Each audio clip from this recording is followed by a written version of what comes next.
जो खाक में मिले उसे मिलता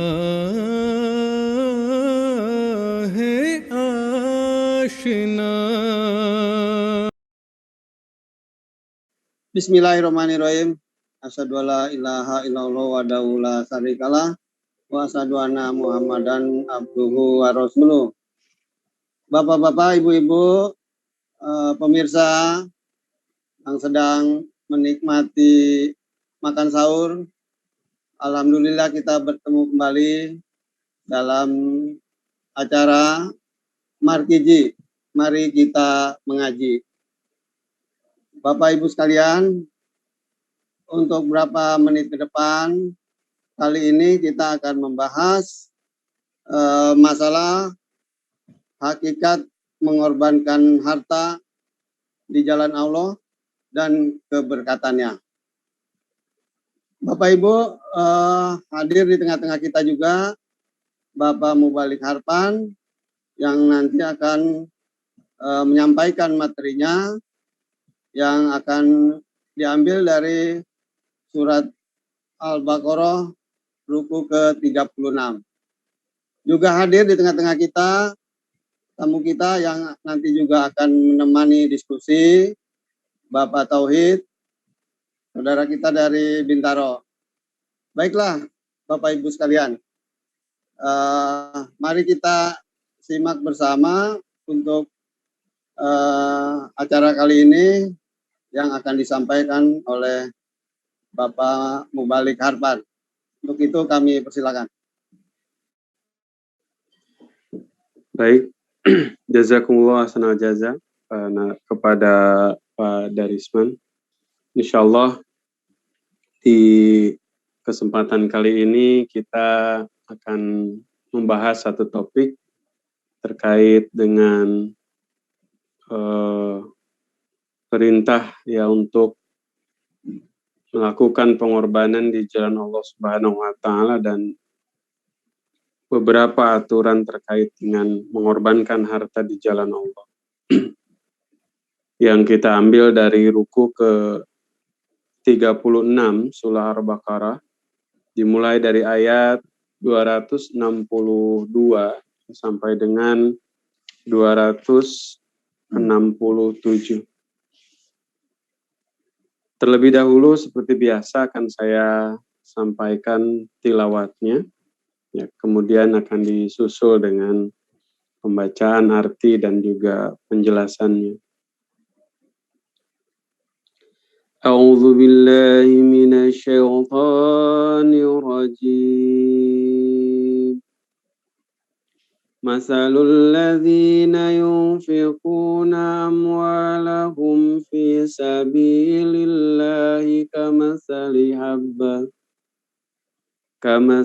habbatin ambatat sab'a sanabila fi kulli sumbulatin mi'atu habbah wallahu yudha'ifu liman yasha' wallahu wasi'un alim. Alladzina yunfiquna amwalahum fi sabilillahi thumma la yutbi'una ma anfaqu mannan wala adha lahum ajruhum 'inda rabbihim wala khawfun 'alaihim wala hum yahzanun. Qaulun ma'rufun wa maghfiratun khairum min sadaqatin yatba'uha adha wallahu ghaniyyun halim. Ya ayyuhalladzina amanu la tubtilu sadaqatikum bil manni wal adha kalladzi yunfiqu malahu ria'an nasi wa la yu'minu billahi واليوم الآخر فمثله كمثل صفوان عليه تراب فأصابه وابل فتركه صلدا لا يقدرون على شيء مما كسبوا والله لا يهدي القوم الكافرين مثل الذين ينفقون أموالهم ابتغاء مرضات الله وتثبيتا من أنفسهم كمثل جنة بربوة أصابها وابل فآتت أكلها ضعفين فإن لم يصبها وابل فطل والله بما تعملون بصير أيود أحدكم أن تكون له جنة من نخيل وعناب تجري من تحتها الأنهار له فيها من كل الثمرات وأصابه الكبر وله ذرية ضعفاء فأصابها إعصار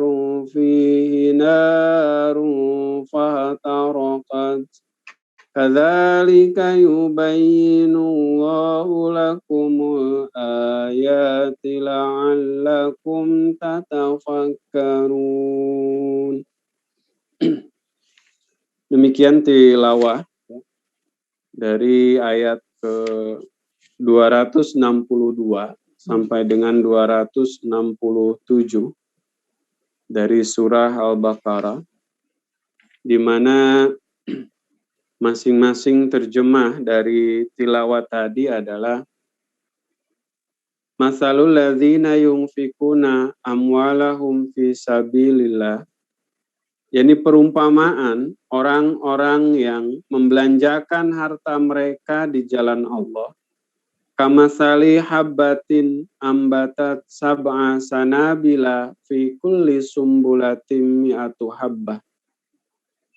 Jadi adalah seumpama sebuah biji menumbuhkan 7 bulir. Pada setiap bulir terdapat 100 biji. Wallahu yudha'ifu liman yasha. Allah melipat gandakan ganjarannya bagi siapa yang Dia kehendaki. Wallahu wasi'un alim. Dan Allah maha luas karunia-Nya, maha mengetahui.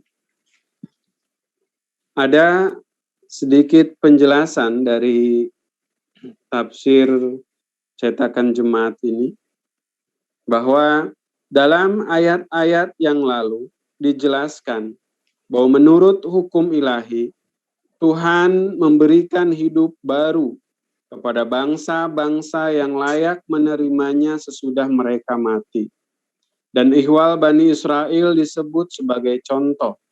Kemudian dinyatakan bahwa keturunan Ibrahim alaihissalam akan bangkit 4 kali.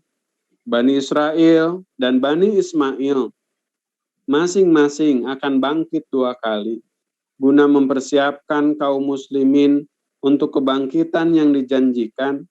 Tuhan kembali membahas jalan kemajuan nasional dan memerintahkan orang-orang mukmin supaya membelanjakan harta dengan sukarela di jalan Allah. Jadi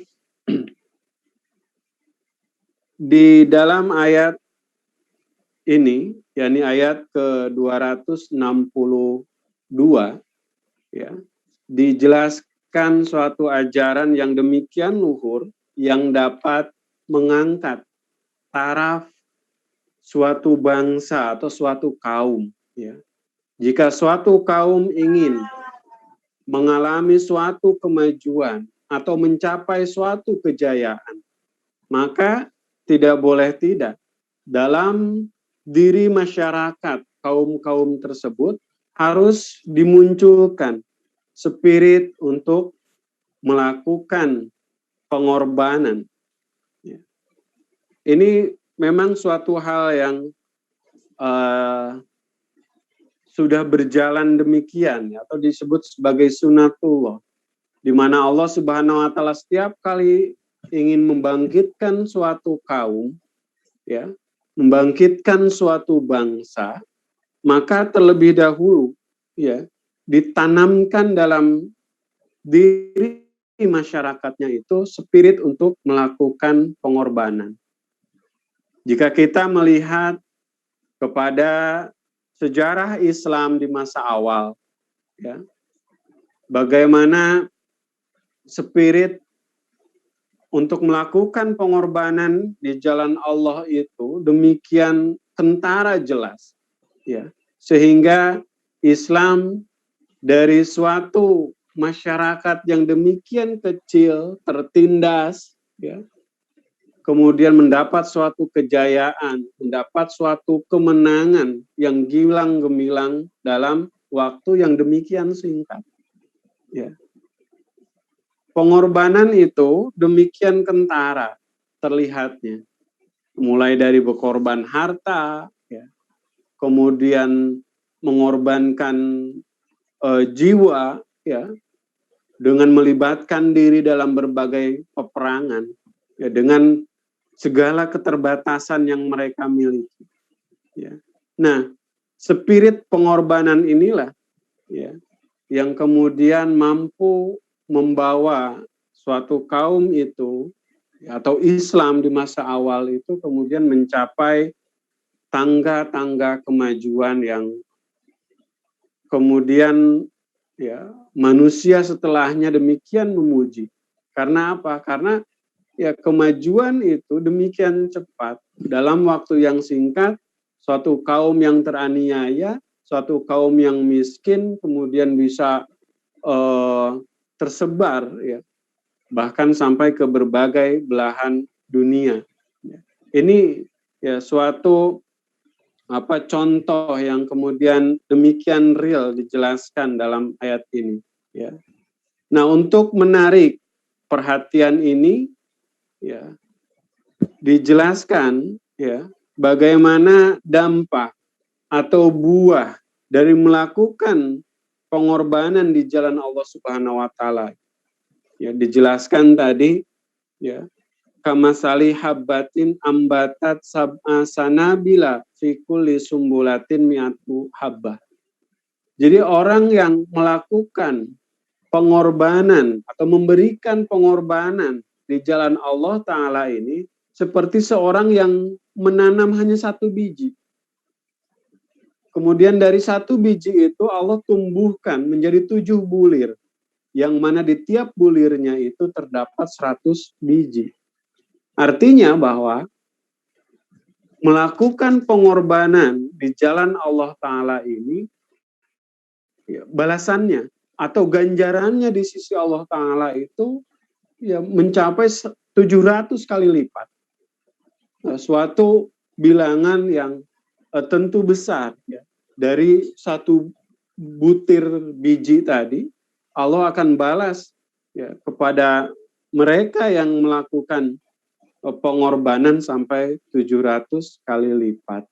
Nah, ini suatu hal yang kemudian setiap mukmin ditarik, ya, perhatiannya ke arah ini, dan kemudian diharapkan untuk senantiasa condong, ya, memberikan baktinya, memberikan pengorbanannya untuk semata-mata melakukan pengorbanan dalam jalan atau dalam agama Allah Subhanahu wa taala.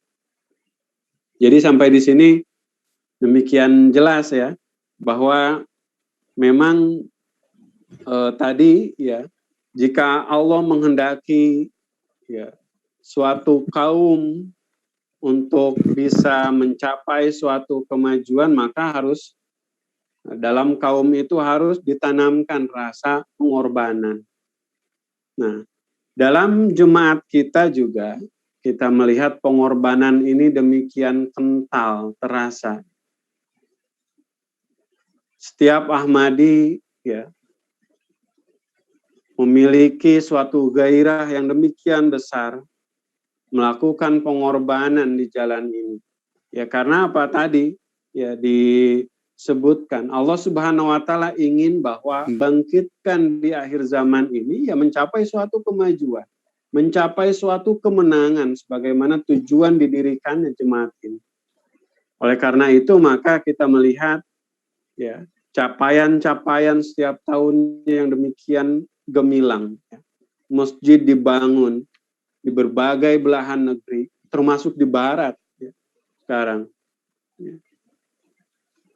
Banyak gereja-gereja yang sudah kemudian kita beli, kita jadikan tempat peribadatan untuk umat Islam, ya, dijadikan sebagai masjid. Ya. Ini merupakan buah daripada pengorbanan-pengorbanan yang dilakukan oleh para Ahmadi. Ya, bahkan Jerman memiliki target 100 masjid. Ini kan suatu hal yang sangat luar biasa. Dan puluhan masjid telah dibangun ya, di Jerman itu sendiri. Jadi ya adanya himbauan ya atau demikian gencarnya himbauan untuk melakukan pengorbanan. Jadi dalam jemaat ini ya bukan semata-mata supaya kemudian jemaat ini bisa berjalan saja, artinya kebutuhan organisasinya terpenuhi, tidak, ya, kan tapi sesuai dengan himbauan atau firman Allah Subhanahu wa taala, ya, bahwa apabila suatu kaum ingin ya, mencapai suatu kemajuan, keberhasilan, baik secara individu maupun secara jamaah, maka mereka harus memiliki ya spirit atau semangat untuk melakukan pengorbanan di jalan Allah Subhanahu wa taala. Yang dengan itu maka kemudian Allah akan memberikan kemajuan pada jemaat itu dan juga secara pribadi Allah Subhanahu wa taala akan menggantikan apa yang telah mereka korbankan itu dengan penggantian yang lebih baik. Ya, di sini pergantian yang lebih baik itu digambarkan dengan lipatan ya dari apa yang kita korbankan itu.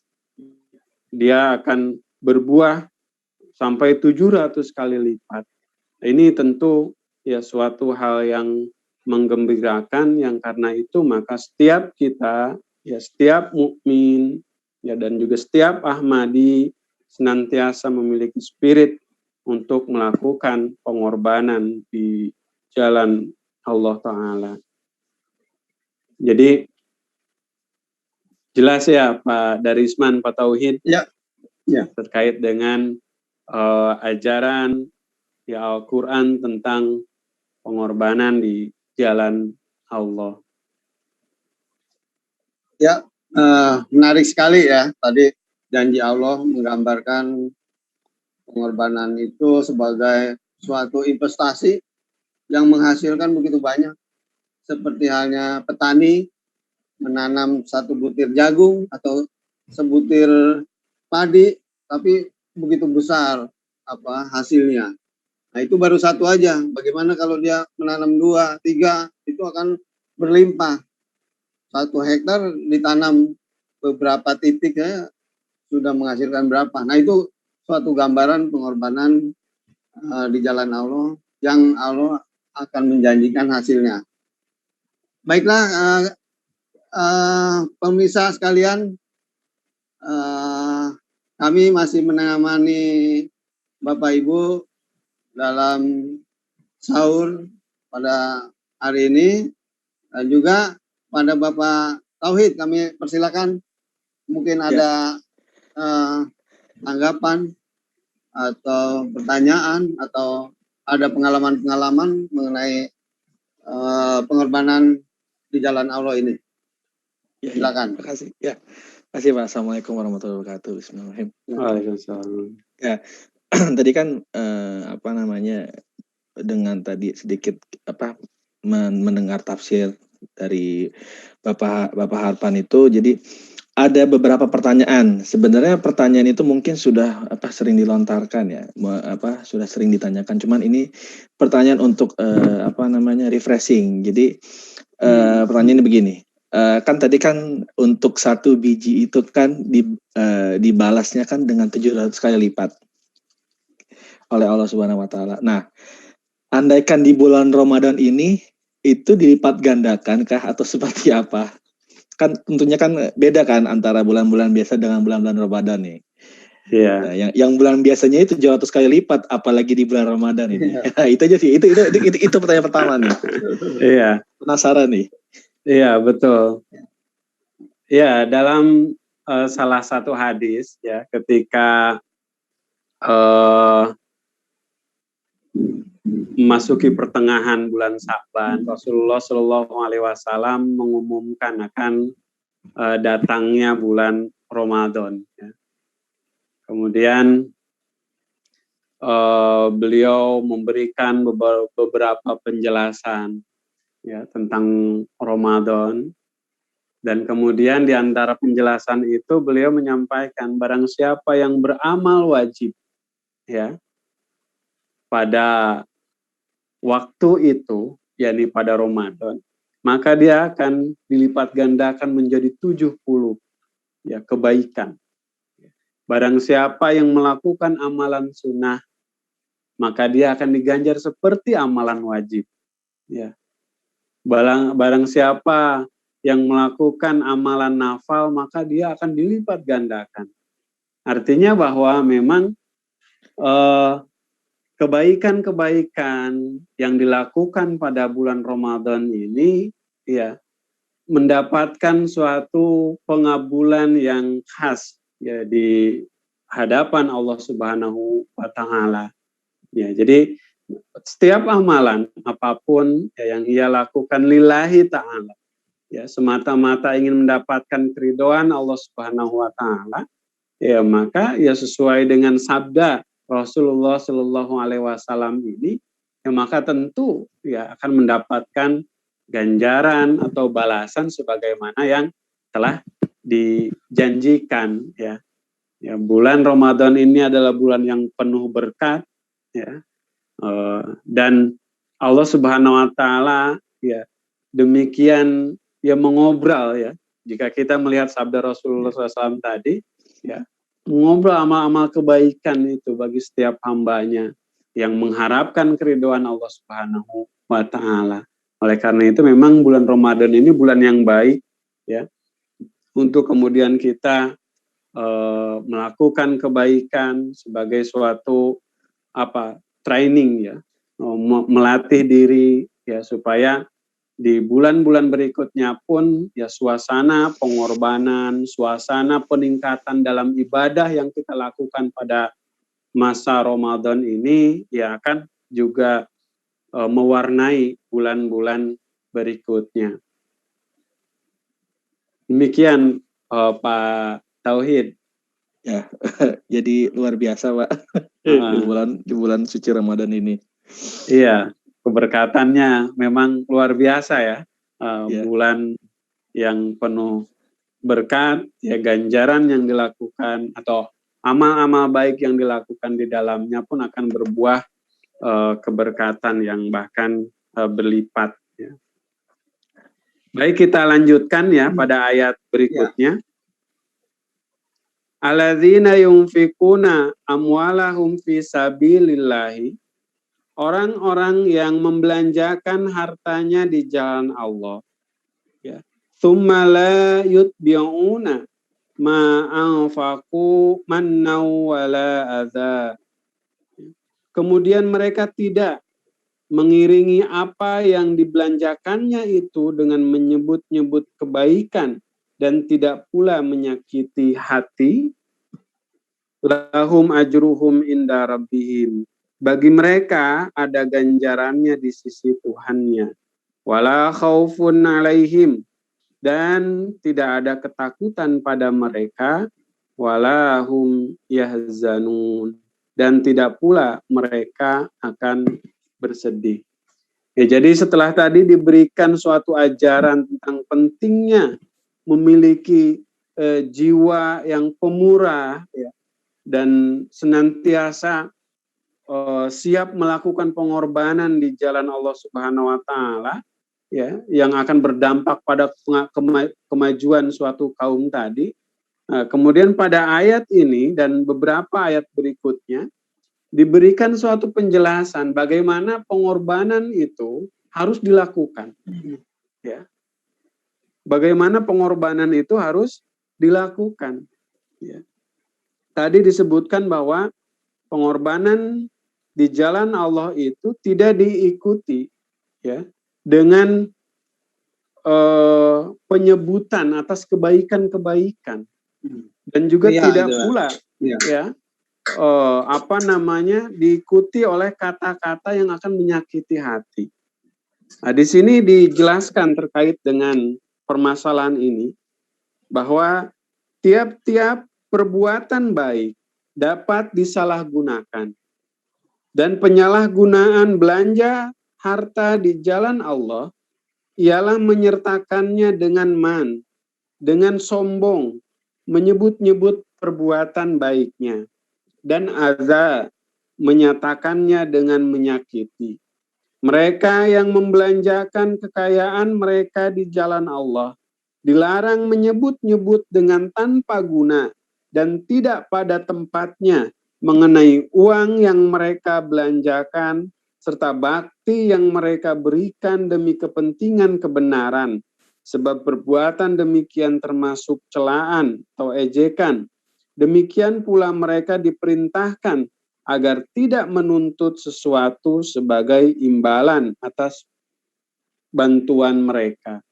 Jadi ya, setelah ditanamkan spirit untuk melakukan pengorbanan di jalan Allah Ta'ala, untuk tetap menjaga ya semangat persatuan untuk maju bersama, melakukan pengorbanan untuk kemajuan bersama itu, kemudian Al-Quran memberikan suatu ajaran yang demikian penting untuk mengikat spirit itu, bahwa apa-apa bakti yang sudah kita berikan, pengorbanan yang sudah kita serahkan di jalan Allah Subhanahu wa taala ini jangan diikuti ya oleh pengungkapan kebaikan-kebaikan yang telah kita lakukan atau dengan kata-kata yang menyakiti orang yang menerimanya. Nah, ini suatu ajaran yang penting tentunya ya. Bahwa orang yang melakukan pengorbanan itu harus juga mampu ya menjaga ya harga diri dan juga perasaan orang yang mungkin menerimanya, ya. Supaya kemudian apa yang dia telah korbankan memang menjadi suatu bakti bagi Allah Subhanahu wa taala. Ya, bahkan jika kita lihat sabda daripada Rasulullah Shallallahu Alaihi Wasallam, ya, pengorbanan yang baik itu kan ya, itu yang bahkan sampai tangan kiri pun, apabila tangan kanan yang melakukan kebaikan, tangan kiri tidak mengetahuinya. Ya. Salah satu ciri orang yang akan mendapatkan naungan Allah Subhanahu wa taala di akhirat adalah orang yang melakukan pengorbanan itu secara sembunyi-sembunyi. Artinya bahwa dia tidak secara terang-terangan menyebutkan atau bahkan kemudian mengungkit-ungkit pemberiannya itu yang telah dia berikan sebagai suatu bakti ya, di jalan Allah Subhanahu wa taala, ataupun ketika dia membantu seseorang dalam yang sedang berada dalam kesulitan. Qaulun ma'rufun wa maghfiratun khairum min shadaqatin yatba'uha adza. Ucapan yang baik dan permintaan maaf lebih baik dari sedekah yang diikuti dengan menyakiti. Wallahu ghaniyun halim. Dan Allah maha kaya, maha penyantun. Nah, jadi ya, daripada kemudian memberikan suatu pengorbanan tapi dengan menyakiti perasaan orang lain atau dengan mengungkit-ungkitnya, ya. Di sini disebutkan ucapan yang baik dan permintaan maaf itu lebih baik ya daripada perbuatan-perbuatan tadi. Di sini dijelaskan lebih baik mengucapkan kata-kata kasih sayang atau minta maaf kepada orang yang meminta pertolongan daripada mula-mula menolongnya dan kemudian menyakiti dan memberinya kesusahan, atau ia sebaliknya berusaha menutupi dan menyembunyikan keperluan orang yang datang kepadanya untuk meminta pertolongan, dan sebaiknya ia menahan diri dari membicarakannya kepada orang lain sehingga orang itu tidak merasa direndahkan dan dihinakan. Itulah arti maghfirah. Ya. Jadi ya, jika ingin membantu ya orang atau memberikan derma ya untuk suatu kebaikan, ya maka ya, jangan diikuti dengan pengungkapan-pengungkapan yang akan menyakiti perasaan orang lain.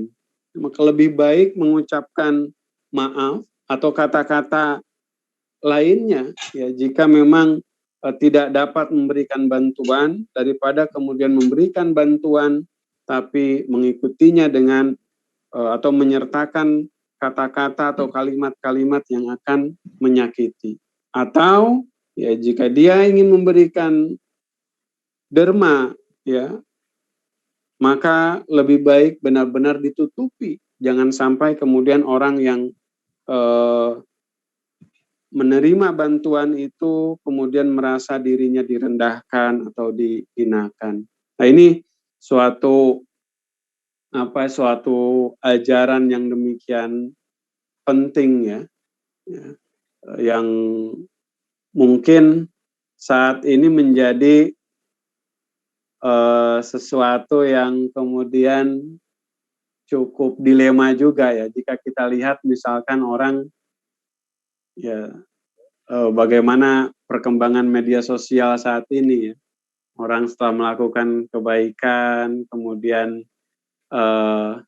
mengambil pose ya, kemudian atau bahkan menjadikannya sebagai status ya dalam media sosialnya. Nah, ini pun menjadi suatu hal yang perlu dipertimbangkan ya, menjadi suatu hal yang perlu dipertimbangkan. Karena apa?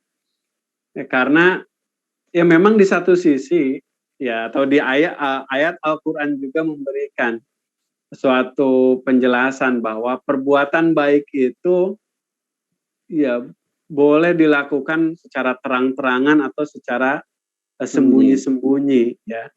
Itu di ruku berikutnya, di ruku 38 itu ada dijelaskan ya seperti itu. Tapi ya tentu jangan sampai kemudian ya amal-amal baik yang kita lakukan itu kemudian hangus karena kemudian kita tidak mempertimbangkan unsur ini ya. Ya. Dalam ajaran kita ya, selain perbuatan baik juga kan ada perbuatan buruk ya. Perbuatan buruk itu apa? Misalkan seperti riya, suatu hal yang